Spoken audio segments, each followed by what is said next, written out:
Много е важно на самото начало да ви кажа, че не съм дипломиран експерт, магистър по бащинство. Не очаквайте в никакъв случай да съм поредната голяма глава, която ви гледа лошо от екрана и само ви се кара. Ако все пак е така, все като се абонирате за канала, долу в коментарите ми кажете и ще си вземем бележка. Здрасти! Аз съм Валю, живея в Берлин. Доста от вас ме познават покрай Гибелин или Левски Берлин, но най-важната ми роля в живота категорично е тази на активен баща. И съм такъв от вече над 10 години. Всичко започна с първия ми син Павел, за да минем през втория ми син Илия и стигаме до момента, в който сме в очакване на третия ми син. Във всеки момент, с надеждата да бъде естествено раждане без никакво. Така че стискате палци. Редом с майката, разбира се. Бащата е най-важната и ключова фигура за всяко едно дете от ден първи. И тази му роля е колкото сладка, толкова и отговорна. Затова се надявам и посланието ми да стигне правилно до вас.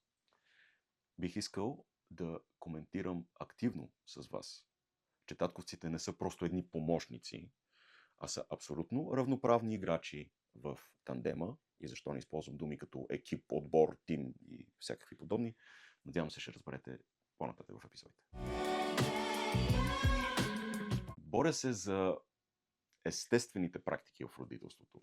Боря се за това активната бащинска роля да бъде факт от ден първи.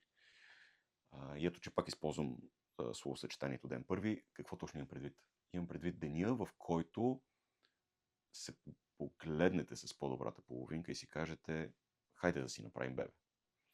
Или момента, в който ти покажа двете черти. Или момента, в който по воля или неволя на съдбата, някой ти почука на вратата с един лист хартия с ДНК тест.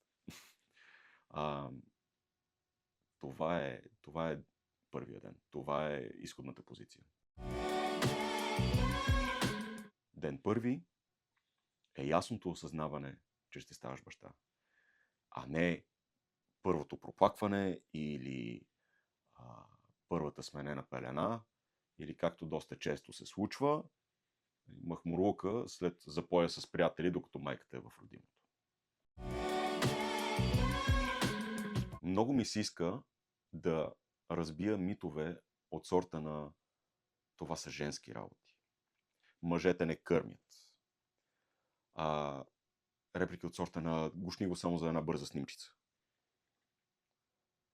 Ще ви разказвам истории от лекарските кабинети, включително гинекологичните, от родилната зала, от спешното отделение по време на бременност и не само, от нощните смени, кой как по какъв начин ревнува гърдата, какво се случва в секса, как се балансира работа с бебе на ръце, как се почива обикновено активно. Всякакви такива повече или по-малко забавни бащински приключения. Можете да очаквате задължителните грешки на всеки един начинаещ. Начинаещи сме с всяко едно ново бебе. Това обаче, за щастие, се редува винаги с малките лични победи. Надявам се, че ще успеете да извлечете някакви определени практични хакове в бащинството и да ви дам, както на бащите, така и на всички други, надявам се, зрители, определени поводи за размисъл. Кажи, Елийки, какво има, миричък? Добре, водички има във всяка една друга стая. Вземи тази бутилка и излез заедно с кученцето. Okay?